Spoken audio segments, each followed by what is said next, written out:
वंदे पुरुषोत्तमम। 7 फरवरी रविवार 1954 दिन के 10 बजे हैं। श्री ठाकुर तासू के पूरब वाले बरामदे में अपनी सैया पर बैठे हैं। सुशील दा, डॉक्टर प्यारी दा, नंदी इत्यादि थोड़ी दूर में बैठे हैं। अन्यान्य भक्तगण नीचे प्रांगण में खड़े खड़े दयाल प्रभु का दर्शन कर रहे हैं। कई दिन पहले जेम्स माइकल नाम के एक पत्रकार आश्रम आए थे। उन्होंने आज सुबह श्रीयुक्त ननीदा के माध्यम से श्री ठाकुर के महामंत्र में दीक्षा ग्रहण की है। ऋत्विक दक्षिणा के रूप से ननीदा को 5 रुपया अर्घ देकर प्रणाम किया।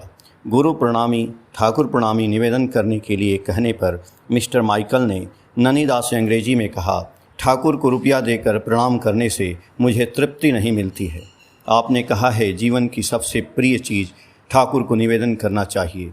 पिता की दी हुई हाथ घड़ी मेरे जीवन की सबसे प्रिय चीज़ है, अतएव ठाकुर को यह हाथ घड़ी निवेदन करना चाहता हूँ।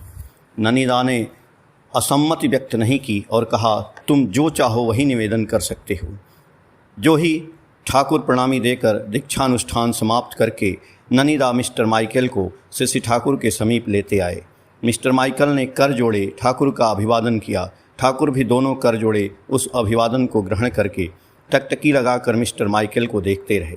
उनकी आकर्ण विस्तृत आंखों में करुणा की अजस्र धारा झर रही थी। भक्तवृंद ठाकुर की बातों को सुनने के लिए निर्वाक हो प्रतीक्षा कर रहे थे।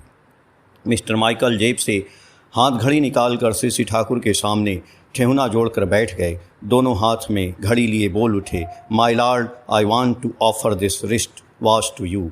हे प्रभु, इस घड़ी को मैं निवेदन करना चाहता हूँ। श्री ठाकुर घड़ी हाथ में लेकर गदगद स्वर में बोल उठे, क्या यह मेरी घड़ी है? यह घड़ी मेरी है। बातें कहते हुए दयाल ठाकुर ने अपने बाएं हाथ से मिस्टर माइकल के दाहिने हाथ को अपनी गोद के निकट खींच लिया। घड़ी को मिस्टर माइकल के दाहिने हाथ में बांधते हुए बोले, मुझे दिया है, मेरी घड़ी है, मैं तुम्हें दे रहा हूँ। This will carry my memory in your life. यह तुम्हारे जीवन में मेरी स्मृति को वहन करते हुए चलेगी। मिस्टर माइकल हतवाक हो गए। उनकी दोनों आँखों का कोना कोना आनंदाश्रु से भर गया है। 2-4 बूंद गाल में होकर ढलक पड़े हैं। अपलक नेत्रों से ठाकुर को देख रहे हैं। ठाकुर भी प्रेम विकलित दृष्टि से मिस्टर माइकल को देख रहे हैं। अपूर्व इस भक्त भगवान का मिलन दृश्य था। उस द्रव्य दर्शन में स्वर्गीय आनंद से उपस्थित भक्तवृंद का अंतर भरपूर हो उठा है। श्री ठाकुर के सैया के सन्निकट एक शतरंजी बिछा दी गई। ठाकुर के इंगित पर मिस्टर माइकल और ननीदा बैठ गए। Mister Michael, I hope I will be able to propagate my ideal in America. Bless me please. मैं आशा करता हूँ अमेरिका में अपने आदर्श ईस्ट का प्रचार कर सकूँगा। कृपया मुझे आशीर्वाद दें।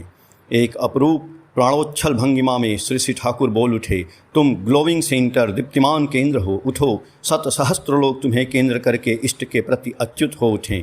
थोड़ा चुप रहकर don't be afraid of suffering, move on with the concentric go of life with patience and perseverance. Sufferings will never oppress you. दुख कष्ट का भय मत करो, धैर्य एवं अध्यवसाय सहित सुकेंद्रिक गति से आगे बढ़ चलो। दुख कष्ट कभी भी तुम्हें पीड़ित या दमित नहीं कर सकेंगे। मिस्टर माइकल ने अपनी जेब से एक कविता की पुस्तक निकालते हुए कहा, it is a Bible to me, I carry it everywhere, if you please write something on it. यह मेरे लिए बाइबल की तरह है, मैं सर्वत्र इसे पास में रखता हूँ। कृपा करके यदि आप इस पर कुछ लिख दें। श्री ठाकुर, उसके ननीदा के पास दो, बाद में लिख दूंगा। मिस्टर माइकल ने पुस्तक ननीदा को दिया और भी कुछ क्षणों तक बातचीत करने के बाद श्री ठाकुर निवृत्त के तन के अंदर जाकर बैठे। भक्त वृंद अपने अपने स्थान पर चले गए। ननीदा मिस्टर माइकल को साथ लेकर यति आश्रम की ओर चले गए। पेज नंबर 35-36, 7 मार्च 2014। जय गुरु।